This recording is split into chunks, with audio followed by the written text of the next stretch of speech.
Crissy Conner, the visibility CEO. What do you know about creating videos? What do you know about Chrissy has this challenge right now where she's doing 100 videos in the month.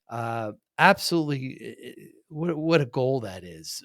Very, very difficult to achieve, but she's a great visibility coach. She talks about the impact of video, about creating what she calls suites, these packages that could be resold in a subscription type basis.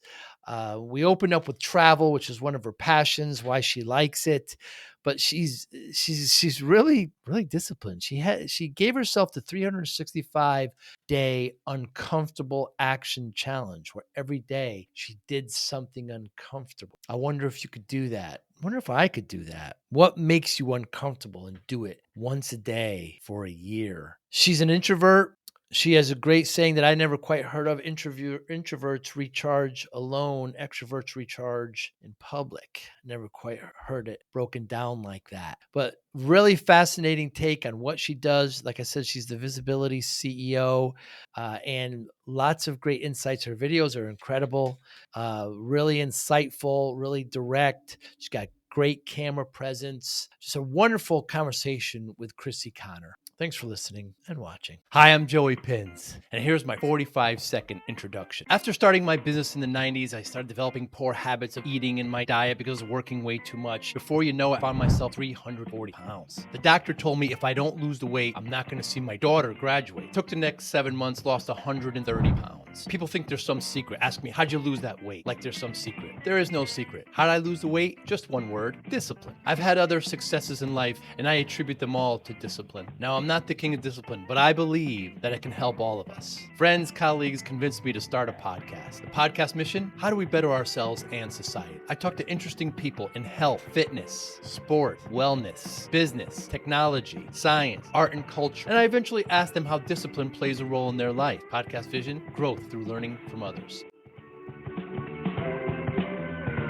Excited to talk to you, Crissy Conner. Thank you for your time.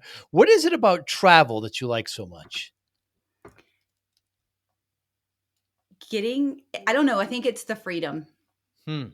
I think it's the freedom in the travel, in being able to go places, but also if I want to work, if I don't want to work, because I own my own business. So travel is just freedom to me. You feel you're there in Ohio, but do you feel at times that you don't have freedom? No, I mean, I pretty much have freedom, but I think there are more things that signify freedom. Travel is one of those.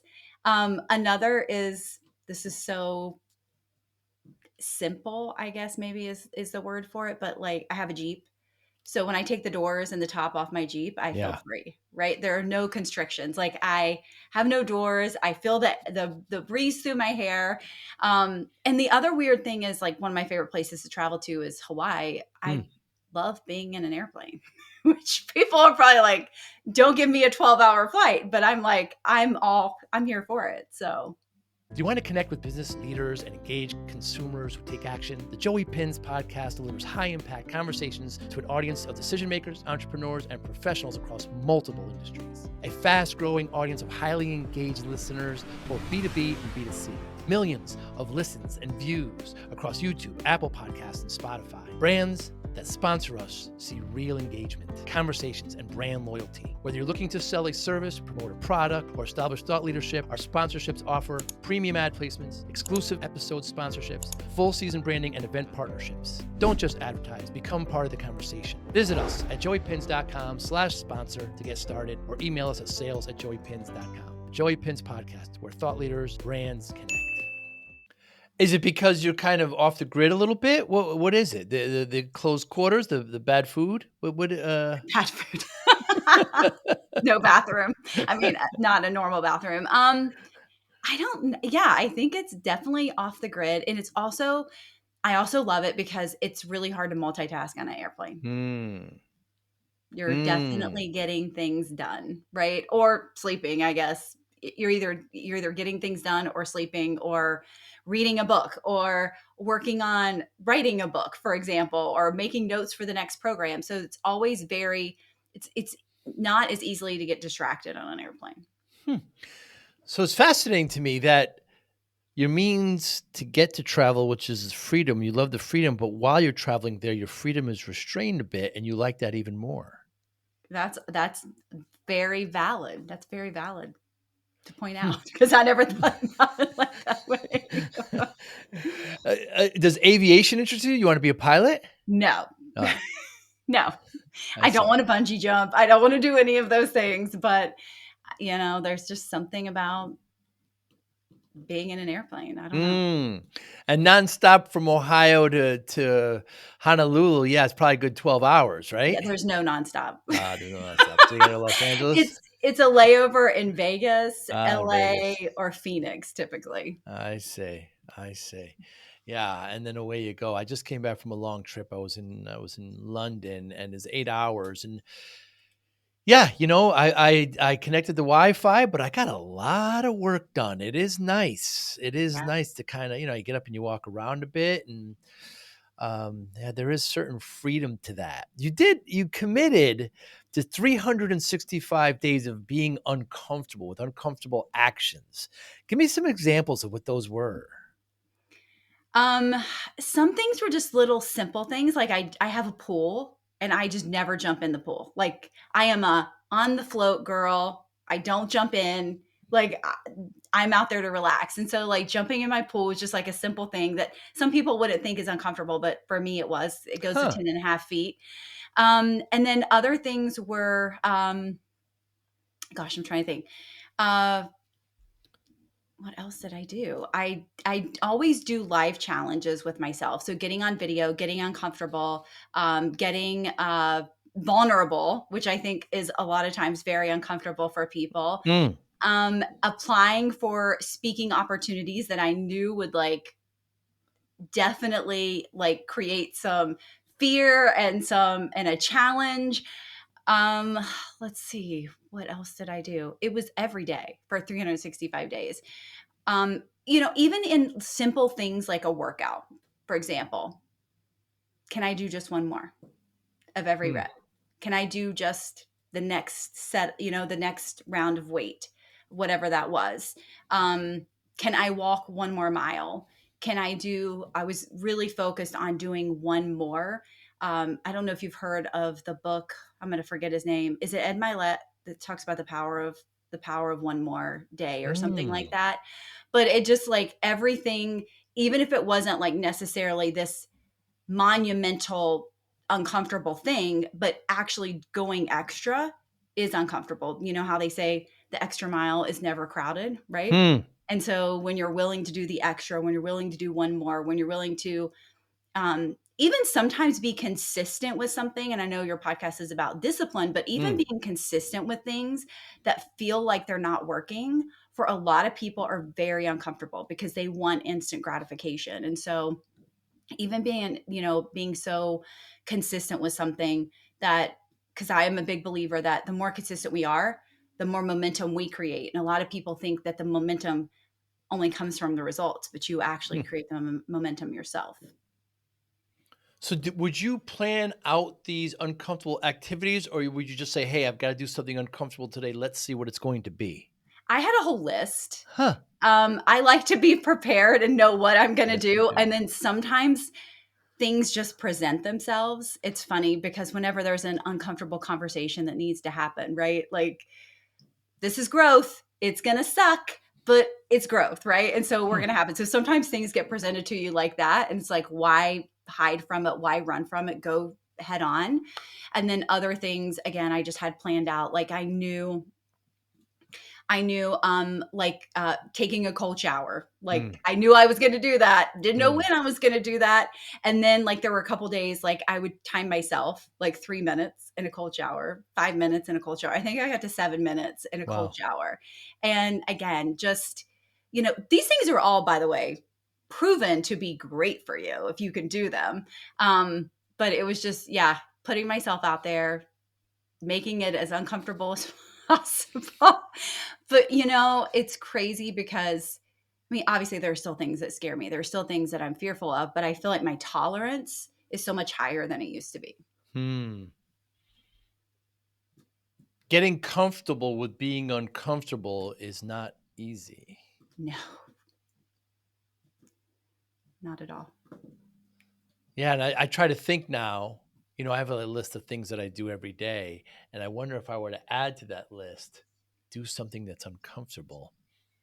I Yeah. mean, I do the cold shower as well. There's a few other things I do that I don't particularly enjoy, but that doesn't matter Yeah. uh, if I enjoy them or not.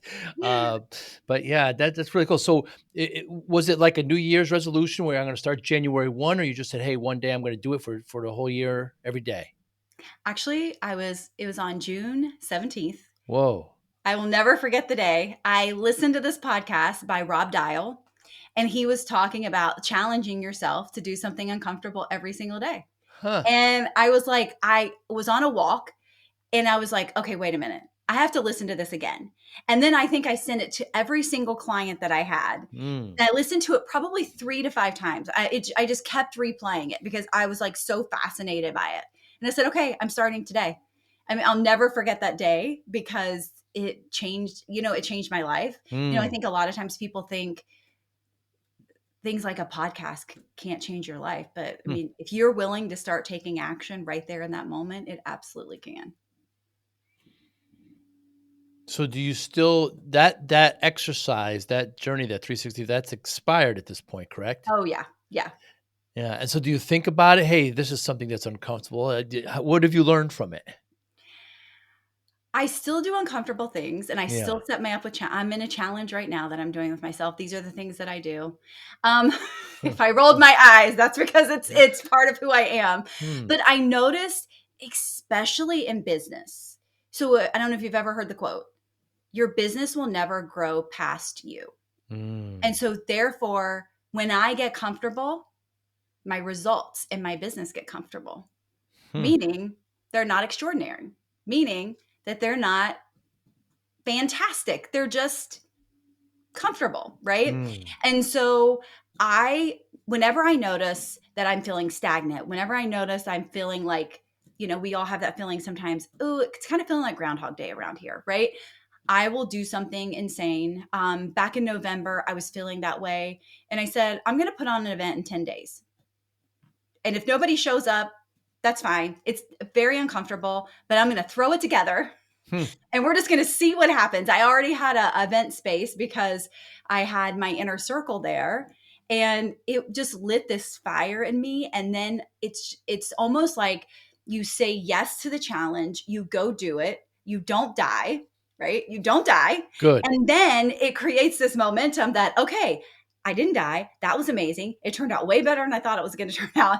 And then you just keep adding on to that, whether it's investing in yourself or the month of March, I'm doing, um, if you've heard, like Facebook is deleting live videos. So there's this thing going on. So I'm like, where is the biggest bang for our ROI? Well, how do I find out? By quantum leaping, by collapsing time. How do I collapse time? By doing live videos every single day on Hmm. Facebook, YouTube, Instagram, TikTok, LinkedIn, like every single place that I can do a live video, I will be doing a live video 5 days a week in the month of March. So Wow. it's just, I think I'm at 68 live videos this month, which is Wow. insanity, by the way. I don't recommend anybody do this. However, I'm learning a lot. I help people grow their businesses. So I'm learning a lot. I'm learning really like I'm creating strategies and implementing them and getting results. And so therefore I'll have a case study that's going to blow people's mind in April Hmm. because I'm able to collapse time versus going live once a day on one platform for 90 days and seeing what happens or going live once a week for a year. I'm collapsing time because I'm doing it so compactful in a 30-day period, 31-day period. So yeah, it's been really exciting and it lights me up. At first it was like, what have I done? What have I committed to? My Hmm. clients were like, okay, I'll do it. And I'm like, okay, let's go. And so it's been really, really good. And again, I think if you want to learn something or you want to collapse time, do something a lot of times in a small amount of time and you're going to see a lot of results. Yeah, you keep saying collapse time. Yeah. Explain what that means. So, example, like if I've done 68 videos and Yeah. it's, what I don't know what day it is, the 20th of March. And if I decided to do 68 videos over 68 days versus 20 days, I'm able to collapse time and get the results from what happens a lot Ah, faster. And also, I did 100 live videos back in 2020. jeez. Again, another time I was feeling comfortable, like feeling too comfortable. And I also believe that if I would have done those videos over 100 days versus 31 days, that it would have taken a lot longer to see results from that. Whereas I started seeing the results from that in September. Wow. So in 30 days after that, I really started. My clients increased, my revenue increased, my recurring revenue increased by about $13,000 a month. It Wow. was insane. So I believe that again, we're gonna get so much data in a collapse when we collapse time, but we also get crazy, insane results when we collapse time. Hmm. Chrissy, why is video such a great medium? Why video? Connection, relationships, community. The other thing that I love about video is that you can't fake it. I mean, you can create an AI video and fake it all day long, but a human being cannot fake it. Meaning, if you don't love what you do, if you don't love what you're selling, if you don't love what you're talking about, you might be able to fake it for a little bit, but you're not going to fake it for very long. People can Hmm. just see that energy. The words that we say is only 7% of our communication. Hmm. So the way you present yourself, the way you talk, if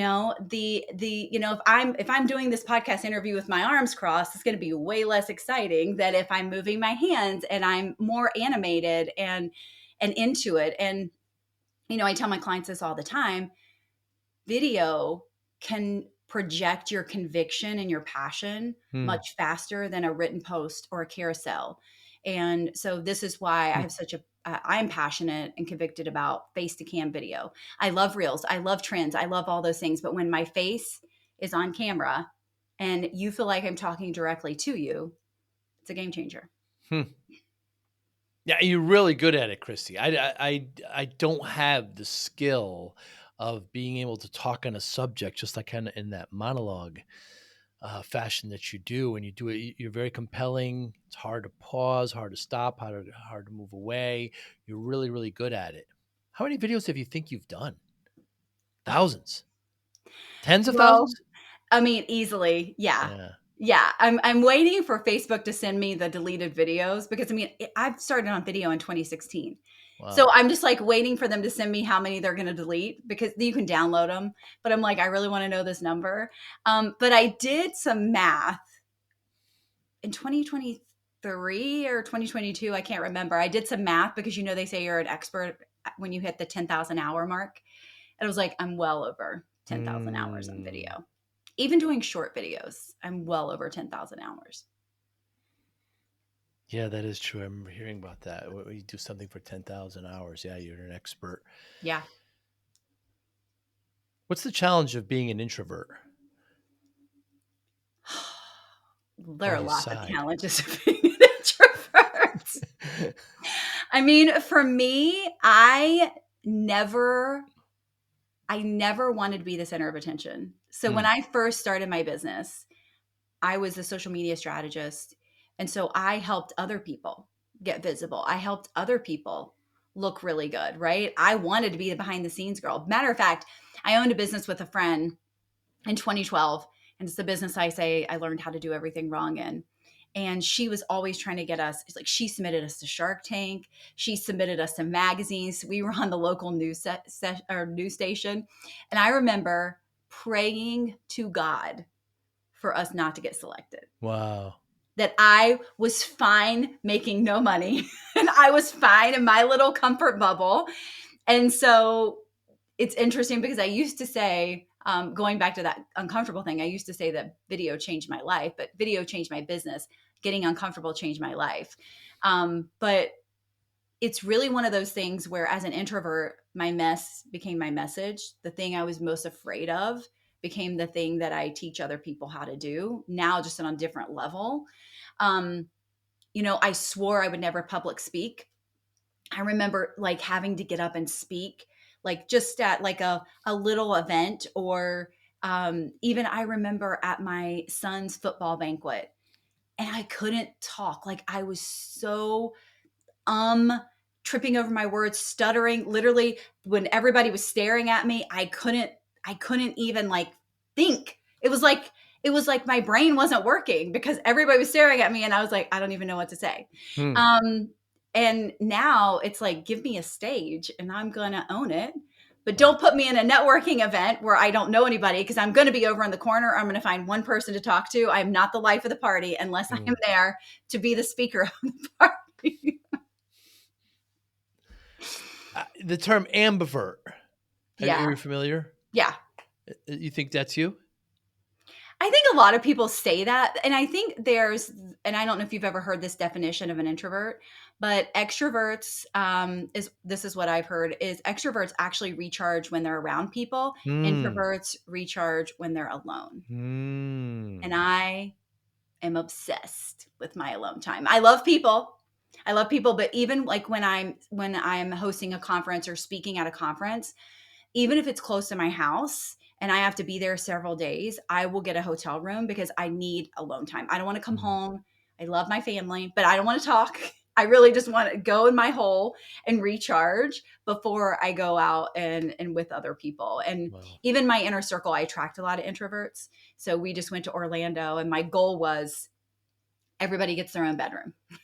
We need time alone and away from each other. Hmm. And it's just that recharge time is huge, but I'm a better person when I have it. Yeah, I've heard that. So after parties, introverts need to be alone. Yep. Yeah, kind of re-energize. That's a really interesting way of kind of framing it, because there's certain occasions where I guess I'd be classified as an extrovert, but definitely need my alone time though. I value it. Yeah. It's so important. Yeah, I wonder if everybody's just one or the other, or just some kind of mixture of both. Yeah. And your approach to creating videos, to creating your content for your whole visible CEO. I have the feeling, I could be wrong on this, Chrissy, but I have the feeling it's a little bit more science than art. I think it's both, I would say. Obviously, there's a lot of science in, kind of what I talked about a minute ago, like, you know, your communication is only 7% of, Mm, mm, the words that you actually say. And then there's the art is the creative part, right? What mm, am I going to say? What am I going to say? Like, what lights me up? What what do I feel like in my soul? They used to have this post that would go around on Facebook that said, if you had to talk about, um, if you got like picked and you had to talk about something for 30 minutes, what could you talk about with no preparation? mm, And I think that's how I've built my business. And those are the things that I teach. And those are the things I'm passionate about, because I could riff on any of those things probably for more than 30 minutes if I had it. mm, mm. So when you're creating one of these videos, do you have kind of a storyboard in your mind about what you're going to say? Do you think about the length? Do you have that planned a bit? I don't think about the length, but I'm pretty good. I'm a 10 to 15 minute, if I'm doing public video, about 10 to 15 minutes. I've noticed my TikTok lives are about 20 to 25 minutes. Um, but I strategically planned it that way because Mm, obviously the longer you're on, the more people you get on. But the thing I always think about is the replay. So it's great for whoever shows up live. Like, for example, if I go YouTube live or Facebook live or Instagram live, that's great. But what determines a lot of entrepreneurs watching the replay is how much time do I have and how much time is this video? And this is our video. I'm probably not going to, I'm not going to watch it. It's very similar to podcasting. Like mm, especially when I have a trip, I'm like, how much time am I in the car?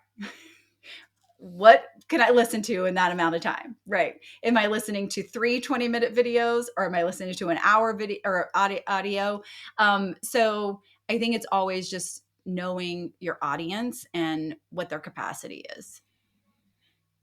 And when you're doing these live, Chrissy, are you interacting with the with who comes in? Like, how it's live is a very new concept for me. I generally record these, editor, edits them, we drop them. I've only done a couple things live, and I'm usually focusing on my guest and not whoever's kind of asking questions Yeah. and things like. So it's a little tough to navigate for me. But you seem to have it down very well. So it depends on the platform and depends Mm. on what I'm talking about. So, for example, on TikTok, I'm very interactive because that live, you can repurpose that live, but that live doesn't necessarily go on your feed because the longest video you can put on a TikTok is 10 minutes. Huh. So, in sometimes I will, like on an Instagram, or if somebody says something, they're like, oh my gosh, I feel this. I'm like, I just make a comment, oh my gosh, so and so feels this. They get this. But also sometimes it's really good to be able to ignore comments because I said on my 60th video this month, that was the first like nasty comment I got. Ooh. Somebody called me ugly on YouTube, Oh. and I literally just like I think if I watch it back, I'll be able to see when it came across my screen because I'm sure I made a face, but I kept going because I was like, this is not about that comment. This is not, that's just going to disrupt anything that anyone is, if they're listening. It's taking the focus off of the message and the serving and the supporting my audience, and it's focusing and giving that person part of my platform, and I'm not going to give Mm. a part of my platform. And most of the time those people have no videos anyhow. They're just trolls that want to say nasty things. So Yeah, dealing with trolls, I don't, this is my particular view, Chrissy. I don't know. To me, compliments and trolls are very similar. Because if I get too many compliments, then you can get complacent and they're trying to be nice. If they're trolling, then it's just kind of the opposite. But it's a very thin line there, and you got to be very careful on how you handle it. Quentin Tarantino has got this great, I don't know if it's a quote or he makes the movies for himself and others can come watch. yeah, So I that's kind of my philosophy when I'm having these kinds of conversations. It's like I'm having a genuine conversation with you. I'm interested in what you have to say. Others can come and watch. If they like it, they'll tune in. If they don't, they won't. I kind of have this kind of post and ghost mentality, and I don't really interact. I don't know if it's detrimental or not, but that's very opposite of what you do. yeah, yeah. It's funny. I had two instances that I think I would say grounded me. So Hmm. I showed up on my mentors. She had like this accelerator, probably back in 2019. And I showed up and I commented on, like, in the Zoom room, I commented, and somebody said, Crissy Conner is in the house. And I'm like, what? Like, seriously? Someone booked a call with me and couldn't believe that I was talking to them. I can't believe you got on a call with me. And I was like, why? Why wouldn't you? And then I remembered on Facebook, this person's one of my clients now, but I remember commenting on just a Facebook post, and she goes, "Oh my God, Crissy Conner is commenting on my post," and I'm just Hmm. like, why do people? I'm literally nobody. I am just somebody who decided to put herself out there and get Hmm. on video a heck of a lot more than most people. Like, that's really truly what it is. But it also said, like, I purposefully make sure that I'm engaging. I purposely make sure I don't want people. I mean, people put everybody on a pedestal, but I'm not here to be put on a pedestal. I'm here to serve. I'm here to support. I'm here to help you grow your business, whether you pay me or not. Like, you Hmm. can literally binge all the content that I have.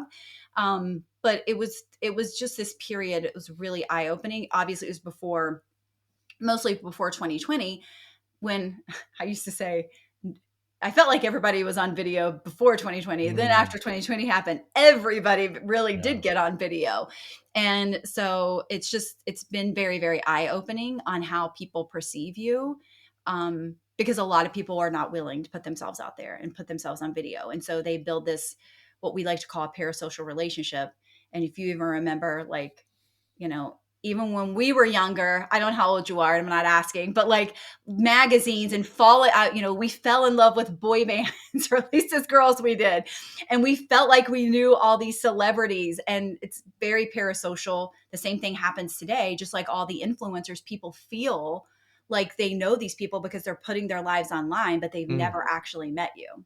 Your brand deserves to be in front of the right audience decision makers, entrepreneurs, and professionals who are ready to take action. That's exactly who listens to the Joey Pinz podcast. Thousands of engaged business leaders and consumers tune in every week. Millions of views and listens across YouTube, Apple Podcasts, and Spotify. Sponsors see real impact, higher engagement, brand trust, and conversations. We offer strategic partnerships tailored to your goals, including targeted ad placements, branded guest appearances, multi-episode and event sponsorships. Make your brand part of the conversation. Let's grow together. Visit joeypinz.com/sponsor to explore sponsorship opportunities, or email us at sales@joeypinz.com. The Joey Pinz podcast, where brands and thought leaders connect. Parasocial, new term for me. Yeah. What does that mean? It's called a parasocial relationship. It's I don't know if it's a psychology term, but it's basically where it's a one-sided relationship. Like people Ah. feel like they know you. And people have come up to me at events. Matter of fact, the first time it happened, it threw me off. I was in the grocery store and this lady came up to me and she said, "How's Ava doing?" That's my daughter's name. And I was like, "Fine." And this would have been 2017, 2018. And she was like, "I saw where she was sick." And I was like, "Oh, yeah, she's feeling better." And I was like, this person, I did not know her name. I No. still to this day don't know her name. She never commented on I know the people who comment on my content. I attract a lot of lurkers, which is fine, because lurkers also buy from you. But Mm. it was very eye opening. And then I went to my daughter's, I think it was her 10th birthday party, and somebody came up to me and said, "I never comment on your stuff, but I watch all your videos and I love your marketing videos and blah blah blah." And thankfully my friend was there. She goes, "Oh, did you meet Heather? Like, she's my neighbor." And I was like, "Yeah, she came up to me, but I've never seen her name across my social media before." So it's kind of odd, but it's also really cool as an introvert, because Mm. I actually put a post up about this recently. When I walk into an event, especially locally, and people know me, they come up to me. Hmm. "I watch your videos. I see your lives. I see you on LinkedIn." Like, they come to me. And that's, as an introvert, that is a dream. That is a dream, not to have to go make small talk and feel Ah. awkward and be socially awkward, which I'm all of those things if I don't know anybody. But yeah, it's an introvert's dream for people to Hmm. know you and start the conversation. Why the visible CEO, Chrissy? So early in my business, I helped people get on video. And now I feel like people are on video, or they're at least attempting it. And what I see in most, especially female entrepreneurs, is that there's some part of their business they're hiding. So maybe they're showing up on video, but they're hiding their authenticity. Maybe they're showing up on video, but they're hiding their emotions. Maybe they're Hmm. showing up on video, but they're not talking about the offers that they have to sell. There's something that they're hiding in their business that is not fully being shown to the world. Their messaging may be confusing, so therefore it's invisible. Their ideal person may not be really clear. So again, they don't feel called out or called up when Hmm. they're talking to them on social media. So there's some part of your business typically that you're hiding. And so I'm really good at finding the holes in people's businesses. And so when we can make that part of their business visible, that's typically the thing that's holding them back, Hmm. So you're trying to make them more visible. or the part that's hiding more visible. Yeah. I It's see. not always about video. Obviously, I 100% believe in video, but it's not the only thing that people aren't doing in their business that's hiding or invisible. Hmm. And a lot of your videos, you're talking to people about creating these suites, these packages for. Mhm. Talk to me about that. What is the genesis of that? So I am a big believer that whatever I'm selling, that's the topic of all my content. So in this season, we're talking about offer suites. So basically, when I build a successful offer suite, people stay in my world. They're not one time buyers. There's always the next thing, right? Think of it almost like the Netflix model or a subscription model, right? Like if I have the tools and the some people call it a value ladder, some people call it I'm trying to think of the other name, but basically they go through your offers. They go through what you're selling effortlessly because it makes logical sense to go to the next thing. Hmm. Give me an example. So for example, right now we're talking about offers, right? We're talking about creating this offer suite. The next thing that we will talk about is how to expand and maximize that offer suite. What are all the ways I can make money off this offer suite? After that, what do we need to know? We need to know how to launch. We need to know how to launch these offers, Hmm. right? And how to sell them. And so typically we go in this like everything makes logical sense to the person that they would want the next thing. The next step just makes sense because now I've got this knowledge, right? I've got all this micro knowledge and the next step is to go here. This also helps a lot of business owners create a membership or a subscription model Hmm. because you know you're going to want the next thing, so you might as well say yes, have that recurring revenue, right? And be in the world to get all of the things versus piecemealing it together and buying them all one on one. And what holds people back from creating these offers? I think a lot of times I think people think it's going to take a lot of time. I think people don't really know their audience as well as they think they do. Hmm. Um, they don't see the holes in what their audience desires. And also, a big thing is that a lot of people feel like I have to create this versus enjoying creating this. Because if you don't Hmm. enjoy it, you're going to have a hard time selling it. You're going to have a hard time talking about it. You're not going to be convicted and passionate about it. So, when I teach this, I actually did this lesson today was let's talk about the things you love talking about, Hmm. the things that light you on fire. Like, let's talk about that first. Before we go into anything that your audience or your client needs, let's talk about you because you are the one that's going to need to deliver this. You're the one that's going to need to sell this and talk about this over and over and over and over and over. And if you don't feel like you can do that, you shouldn't be selling it. Hmm. When you work with one of your clients, Chrissy, who won't you work with? So, this is interesting. I typically don't attract men, but I do have some men that work with me one on one. Hmm. It's not that I won't work with them, but typically what I see is I won't work with people who think that it's everybody else's fault, who really have Ah. that victim mentality, who can't be self-led. I think we all have points in our life or parts in our life where we struggle being self-led, but really taking ownership. I believe in extreme ownership. I believe in radical responsibility. I believe in owning your ish and doing what needs to be done, even if it doesn't feel good, even if you don't want to do it, even if it sucks sometimes. It's very similar to, well, like, I don't feel like get on video today. Hmm. Okay, well, figure out a way to make you feel like it. Because, obviously, if I'm sick, I'm not getting on video.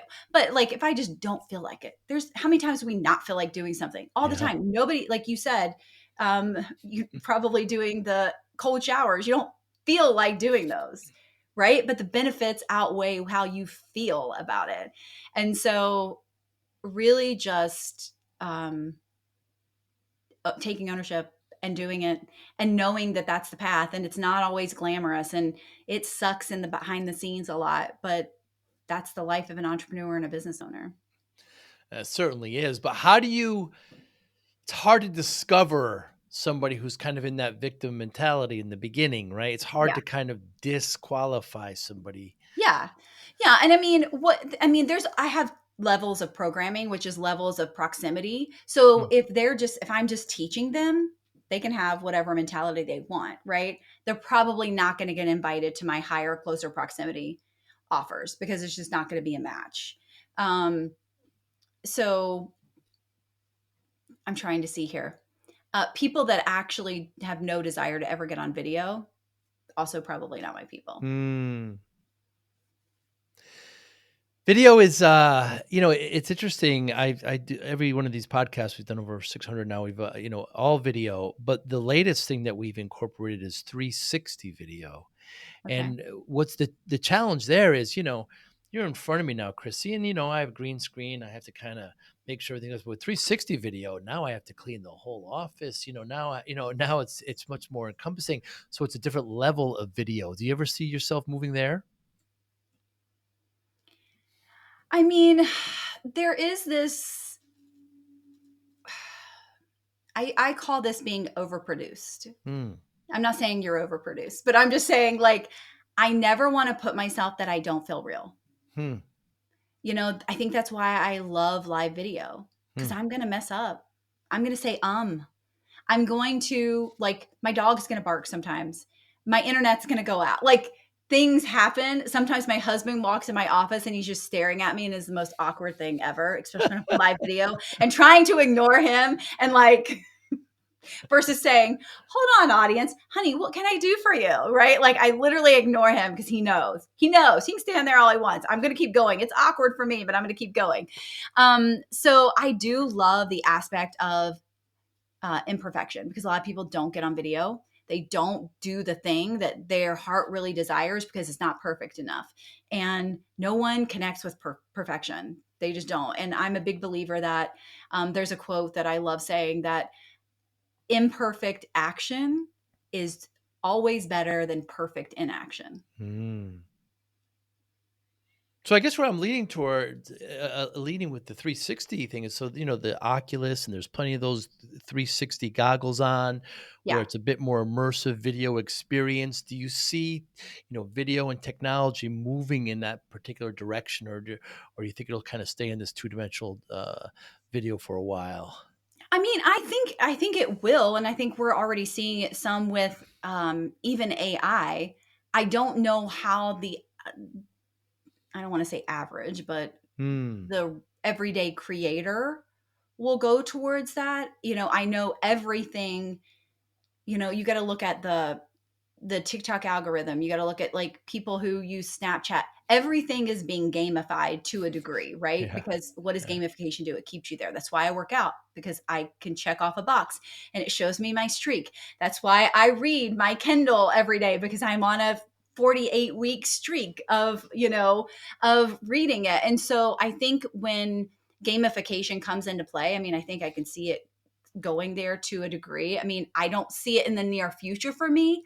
And also, back in 2016, I said the only way to grow your business was through live video. And I never knew that TikTok was going to show up on the scene. I didn't Hmm. know short form video was going to have a place, right? And then I had to change my tune, because that's okay. Well, I did say that and I was very convicted about that. But today, this is how I feel about that. And, as we grow, especially running a business online, right? You've got to be open to new technologies. You've got to be accepting of new technologies, and you also got to learn these new technologies. You certainly do. Chrissy, you talk about creating ripples of impact. What is the theory behind that? So in business, most people are in business to help people do something, to get some type of result or some type of transformation. And so what I find is that there is, for me, for example, people come to me because they want to get visible, but visible is not the only thing they want. The reason they want to get visible is so that they can attract more people. They can make a bigger impact, which does what? Gains you probably more followers, gains you more attention, gains you more sales, which means those sales increase what you can pay yourself, what you can Hmm. pay your team, what you can invest in yourself, and then you get more of that in your personal bank account, which can help you put your kid through college, go on more vacations, live that life of freedom. So there is a ripple effect to everything. And I teach this because a lot of people think that what they do isn't life changing. And I'm like, I disagree. Even if you have to go to the ripples, it can be life changing. And what you teach people, I know a lot of money mindset coaches talk about this a lot. They're helping people create generational wealth, right? Like, it's not just like I'm helping this person create this wealth, but so that it can be generational, and that's a ripple effect, right? So it's Hmm. really the thing that I teach doesn't stop at the thing that I teach. It creates ripples of results, and it can also help people create ripples through their through their families and through their bank accounts and through their impact, starting on video. I say this all the time. Everybody wants to be on a stage. Everybody wants to be a podcast guest, but nobody wants to take the time and be on the stage that they can create themselves. Hmm. Like, go put yourself on video and see if that changes. See if you don't get more requests to be on a stage. See if you don't get more requests to be a guest on a podcast. And so own the stage that you have until you get the stage that you desire. Hmm. Do you consider yourself a coach, Chrissy? Yeah, I do. Not a I do. consultant? No. I used to say mentor. I got Mentor. a coaching certification about a year and a half ago. And the reason I did was because it's kind of like how I said, your business can never grow past you. What I saw was sometimes people that I mentored and I was helping, the reason that their business wasn't where it needed to go or where they wanted it to go was because they were letting personal things block them. Hmm. And so I got a transformational coaching and life coaching certification because I wanted to make sure that especially my close proximity clients, before I've been like, yeah, I can't help you. Like, go talk to a counselor, right? And so now I can help them work through those things. I'm not a therapist, but I can help them work through things on the personal side, because the biggest difference between mentorship and coaching is mentorship is very aligned with my experience, right? What I've done and I've been there. Coaching, you don't necessarily have to have been what they've been through because you ask the right questions that help them come up with a result and the answer on their own. So the difference you feel between a coach and a therapist is what? Oh, a therapist is going to be more diagnosing, and things like that. That's way far different than what I do. Hmm. I have clients who are actually coaches and therapists, and depending on what they're doing with their clients, they put the different hat on. But yeah, I'm not a therapist. I am truly a business coach who can help with some of the personal things that come into your life, but that's not my zone of genius. My zone of genius is really helping you grow your business. I once heard somebody say the difference between a therapist and a coach. A therapist looks back, a coach looks forward. That's a very good way to look at it. Yeah. Yeah. Because we are focused on the future and what you're going to today and tomorrow. Like, right, Hmm. what are you going to do right now? And what are you going to keep doing moving forward? Hmm. Chrissy, has there been anything in the last month or so that you've changed your mind on? That I've changed my mind on. I mean, I would say that I don't know that I've necessarily changed my mind, but gotten more clear Hmm. on the power of face to cam video. Whereas I believe that trends and the sounds and all of those things have a place, and they're really good at grabbing attention, but they're not really good at converting people. Hmm. That's a good lesson to learn. Yeah. And how do you convince? I mean, you just got to keep at it, right? I mean, how do you convince somebody to do 100 videos in a month, or what your goal is there? I mean, that's, I mean, that's really tall. And then you've got to be engaging, and you've got to put some plan into it. You just can't kind of flip it on anywhere and just go, right? Yeah, I mean, I'm not convincing anybody to do that because it's insane. I Hmm. totally admit it's insane. I say this to my clients all the time. I don't recommend that you do this, but I asked the client if she wanted to challenge herself during the month of March with me, and she was like, "What are you doing?" I was like, 5 videos, like 5 times a week, 6 videos a day, and she goes, "Oh, I'm not doing that." And I was like, "That's okay, that's fine." And then she was like, she said, "What in the Crissy Conner is going on? I'm going to do it." And I'm like, "What?" And she was like, and I was like, "Okay." And she's like, and now she's like, "I'm doing it even on the weekends. Like, it feels good. Like, I feel like I'm in this place." And I'm like, "Okay." So, it is very, it's a challenge, but also I think it's addicting. Like, I think it's Hmm. very addicting. Like, I don't want to stop. It's that momentum. I've created it. And, I've been going back and even looking at my videos and like, oh, I want to do this better. I want to improve here. Hmm. When from video one to video whatever, when I'm done, like whatever it ends up being, there should be massive change. Yeah. Massive change. Like, I should not be able to recognize who I was on day 1 to day 31. Like it should be a massive change when you, again, more of that collapsing time. And Hmm. so, but I can't change if I just keep doing the same thing. So I've been really reviewing the videos, the views, the engagement, right? Like how long did I keep people on? I love YouTube for that because you can see like when did they fall off? When am I Mm. losing them? And what's the strategy to keep them on longer? So I'm learning a lot about people, obviously, but I'm also learning about a lot about myself. When am I losing them? When do I get, I don't Hmm. know, boring or less engaging, right?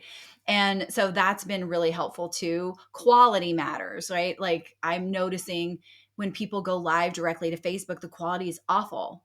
Why?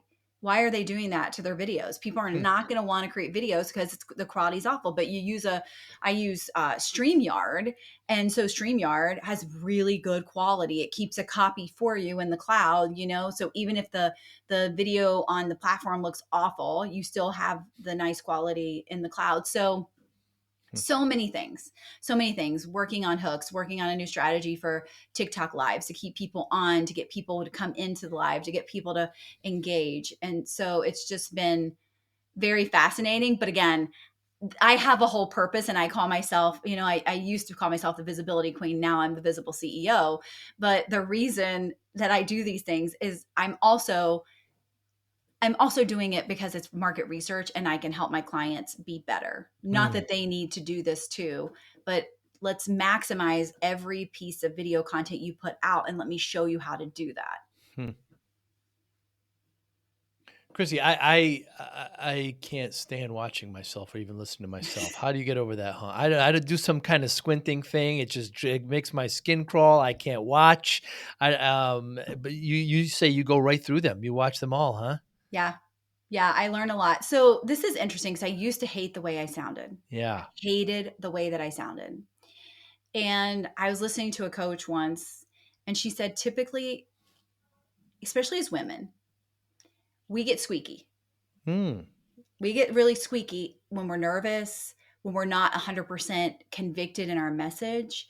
And there's this really good video out there of Paris Hilton, actually, where she is speaking to Congress about, I can't remember exactly what it is, but it's about basically abuse for teenagers, right? And she's has a totally different voice than she has when she's on her TikTok Hmm. because she's in her power and she's really owning that platform. And so the more confident you are, the more convicted and passionate you are, your voice, as especially as a female, is going to be a little deeper versus if I get really excited or I'm seeing a baby and I'm like so squeaky and I'm just, oh, I just want to squeeze your cheeks, right? Like Hmm. it's like totally different. And so really what I found is the more I feel authentic in my skin, the less annoying my voice is. Hmm. Very interesting lesson to learn there. So you do all your editing yourself? I don't do much editing, but You yeah. don't edit, right? Out you go. Yeah. Yeah, and that's what I don't overproduce. I say you don't need to overproduce, just be you, just be real, Hmm. just be Hmm. authentic.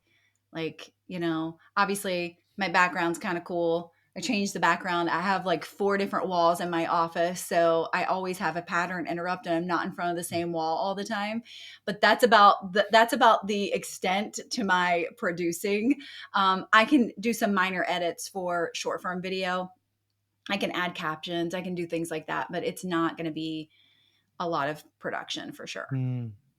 Yeah, people sometimes have the mentality that it's gotta be perfect, but you just really gotta get your message across and be Yeah. genuine.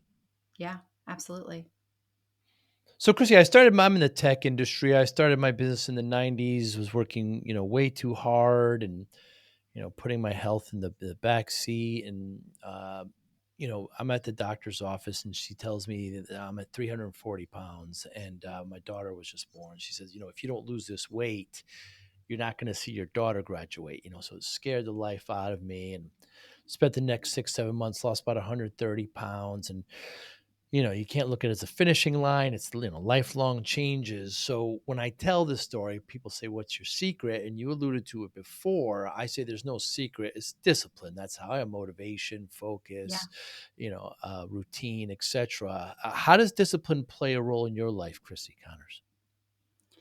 I definitely think it's part of that I don't feel like it mentality, Mm, but also, I think it's easier to wake up in the morning and have discipline. But there are things that go throughout your day, right? Things, if you've ever seen that chart of an entrepreneur, right? Like it's like, whoo, here. And this is like one day. Like I can be up and down. I can want to mm, quit my business mm, 5 times in a day. And I think it's recommitting to that discipline multiple times throughout the day. Like, am I choosing to be the mentor, the leader that I say I am, right? And do the things with integrity that I say I do? Or am I going to just like, sit here and doom scroll on social media and not get anything accomplished because I just don't feel like showing up right now? I think there are moments of obviously discernment, and when you really don't feel good, go lay down, mm, go take care of yourself. But I think there's so many factors, and I've heard so many studies about people who choose to work out. I'm not saying you have to have a six pack. I'm not saying, you have to have a certain body fat, but when you choose to work out, you're a better CEO. When you mm, choose to take care of yourself, you're a better mom, wife, spouse. Like mm, there's so many things. So why not be the best version of yourself every single day? Today, my all in and best version of myself may look really different than tomorrow because our capacity is different. Truly, how we feel is different. What's on our schedule and calendar is different. But can I be a better version of myself every single day and focus on that? And again, not just preach what to do, right? But also walk the walk mm, and stand in that discipline and keep recommitting to that discipline multiple times a day, because sometimes it takes that recommitting and that ownership multiple times a day. And again, I think it all stems from truly integrity and being your word to you, being your word to others. um a lot of people talk about confidence. Well, I'm not confident. Well, how many times have you told yourself you're going to do something, you didn't do it? mm, You literally can't even keep a promise to yourself. Of course you're not confident. You don't believe anything that you say. mm, That's causing you to, and if you had discipline, if you had the consistency, if you weren't waiting on instant gratification, because we're in instant gratification world with, I can get Amazon here today, I can get food here in 30 minutes. We're so instant gratification, and we don't always get instant gratification results, especially in business, or everybody would freaking do it. mm. Yeah, I kind of guess we go back to being that uncomfortable. That's how, yeah. But you also say integrity. It's the first time you mentioned it in our discussion today. But that's Yeah. really part of discipline for you.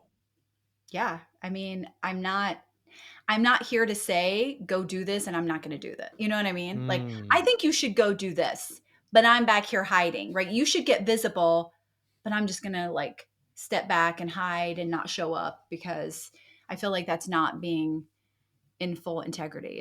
It's truly walking the walk, and even when people aren't looking, right? hmm, Like how do I, even if I'm not on video, let's say a situation happens, how do I hold myself? How do I, you know, what advice would I give my clients, and am I doing the same thing I would tell them to do? hmm. It's hard to get. It's hard to work with an overweight doctor. Is that what you? I mean, because they're not healthy. Yeah. It's very interesting, the word integrity. I'm not sure if we see it that often anymore, but it's a very interesting connection you make with integrity with discipline. Yeah. What motivates you, Chrissy? My clients blowing their minds. Hmm. Like when they say, "Oh my gosh, it worked. Oh my gosh, this is happening." Like that totally motivates me. But also, I think I would have to say discomfort probably motivates me too. Doing Mm. the scary thing motivates me because I do a lot of it. Challenging myself motivates me. Um, I used to be a big milestone person, right? Like when this happens, I'll be happy. Mm. When this happens, I'm going to be so rich. When this happens, I'm going to be so thankful. And I think over the years, one of the things that I've learned, and I'm motivated by the journey. I'm motivated every single day that I have this morning routine and I love doing it. And I'm so obsessed with it. And a lot of times we wait on those milestones or the big goals and we forget to enjoy the day to day journey, which is probably a lot of times why people struggle with discipline because they just want to get there. They just Mm. want the result. They don't like understand that there's joy in the journey. There's joy in the process. There's so much joy in the day to day. And I think shifting that, like if I look back at the beginning of my business or even my old business, like, before 2020, I would say that I was always waiting for the milestone Mm. and, really enjoying the process and the journey is a game changer. And it's also very motivating. If it's not motivating, shift it up, change Mm. it. Mm. Change what you do daily. You should enjoy it and it shouldn't feel like Groundhog Day. It shouldn't feel like I don't even know why I'm doing this, right? I mean, you're going to have thoughts of that come up, but really again, staying disciplined, staying in your power, in your confidence, in your conviction of why you're doing this. Hmm. Conviction. It seems also impact is a big part of your motivation. So, given Yeah. that motivation, how do you measure success, Chrissy? How do I measure success? I used to measure success by money. Not going to lie. That was a huge thing. But I have to say, we're going to go back to the first word I talked about at the beginning of this is freedom. Hmm. I measure success by freedom. If I feel constricted in my calendar, like if I feel like I don't have time to breathe, I don't feel like that's very successful. Like Hmm. some people may like, I love a booked calendar. I feel so successful. No, I want free time in my calendar. I Hmm. don't want to be booked back to back every single day. There's a time for it, but I don't want that every single day. Being able to get up from my desk and, go help my daughter with something, and, being able to do that, being able to shift things around if I need to. Really just having the freedom to travel, having the freedom to take my business wherever I want it to go. Back in 2021, I had all this money. I had so much money. Like I didn't even know what to do with the money. I had a Nice. team and I had all these clients. I was at my desk 80 plus hours a week. I Hmm. never left my desk. Hmm. And so I was doing done for you and running programs and things like that for kind of like I do now full time. And I had to say, this is just not beneficial to me. This does not fill my cup. I'm not happy. I've never had this much money in my life. I'm not happy. And so what I did was I got rid of most of my one-on-one clients. And in 2022 was my year of travel. Wow. And I lost 100 grand a year, but I don't think of it as lost. I think a lot of people think of it as lost, but I think of it as it created freedom Hmm. because I traveled that year. I think I went on 8 or 9 trips that year, twice to Wow. Hawaii. And it was like, this is life. This is what life is for. This is what life is meant to be. Like, not chained to your desk, not feeling like, you know, you can't breathe. And also, I was probably the unhealthiest I had ever Right. been because I wasn't moving. And 2022, I got in the best shape of my life. And I was traveling and I had less responsibilities. I was still like making money, not as much money as I was, but it's just a game changer. It was such a game changer for me and a realization. And I remember being so embarrassed to talk about that because nobody wants to hear about a business owner losing money. Well, I purposely lost the money. And I remember I was in Orlando with my clients and I told them, and I was crying. And they said, Wow. thank you. Nobody talks about this. Hmm. Nobody talks about this. Those clients are still with me today, by the way. Hmm. And so it's just like, again, money is great, but I will take freedom any day over money. You can always make money. I'm sorry. I don't care what kind of economy we're in. It doesn't matter. You can always make more money, but that time thing, you can't make more of that. Looking for a powerful way to reach business leaders and engage consumers? The Joey Pinz podcast connects brands like yours with an audience that listens, engages, and takes action. High impact exposure with a fast growing loyal audience. Millions of views and listens across major platforms. Sponsors see increased brand awareness, trust, and conversations. We make sponsorships simple and effective with custom ad placements that fit your brand, deep audience engagement through authentic conversations, long-term exposure across podcast platforms and social media. Don't miss the opportunity to connect with your ideal customers. Visit joeypins.com/sponsor to secure your sponsorship today. Or you can email us at sales@joeypins.com. The Joey Pinz podcast, where conversations drive results. So the trap had you, Chrissy, but you got out of it, because many Yes. of us don't get out of that. We go deeper and deeper. We get unhealthier and healthier. We richer and richer, but unhappier and happier and unhealthier and healthier. It's a Yeah. deadly trap that many of us don't have the discipline to get out of. Yeah. Are you going to write a book? Well, I have 2 books. Yes. I Oh, I didn't wouldn't know say that. they're like novels. So I have one, it's a content creation book, and then I have basically I took my morning routine and created a book from it. Ah, I saw on your website you can. Oh, there it is. It's Yes, called the yes. Visible CEO Right, Planner and Guide. So right. there's like video trainings that show what I do in my morning, and then they can fill it out, and it's the same planner that I use every single day. And then I teach people how to create content, because one of the things that people struggle with is they say they can't get on video because they don't know what to say. So I'm like, okay, go buy this book Hmm. and you can figure out what to say, and you have no more excuses. You can show up online now. But But I to want talk to about write the a book about my I'm story. sorry. I do want to write a book about my whole story, because I think that's the next thing. Yeah, but about that lesson we just talked about. I mean, many can learn about that, because you see it. Oh, you just see it. There's just so many unhealthy people, especially here in the States. And, they're Yeah. doing well financially, but that's about it. And, they just can't resist. It's Yeah. very, very, very interesting. I love what you're doing. Your videos are great. I just watch them one after another, and they're so compelling. You do a really, really great job. Thanks so much for your time today, Chrissy. Anybody watching, listening, how can they get in touch with you? They can check out thevisibleceo.com, and it's Crissy Conner just about on every platform.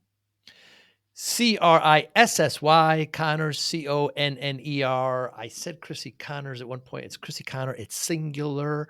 Thank you so much, Chrissy. I appreciate your time. Next time I'm in the general Ohio area, maybe we'll get a cup of tea. Sounds perfect. You be well. Thank you. Thank you for listening and or viewing Joey Pinz Discipline Conversations. Please share this episode with one or two of your friends who you think may benefit from the episode. Our website, www.joeypins.com. There you'll find lots of resources, and you could join our mailing list. Please follow us on all our social media, Instagram, Twitter, and Facebook. Podcast information, the video version of our podcast is on YouTube. Please subscribe. Audio is on all major podcasting platforms. Please follow them. And if you like it, please consider giving 5-star rating. Would really appreciate that. Thank you again for listening or watching Joey Pinz Discipline Conversations.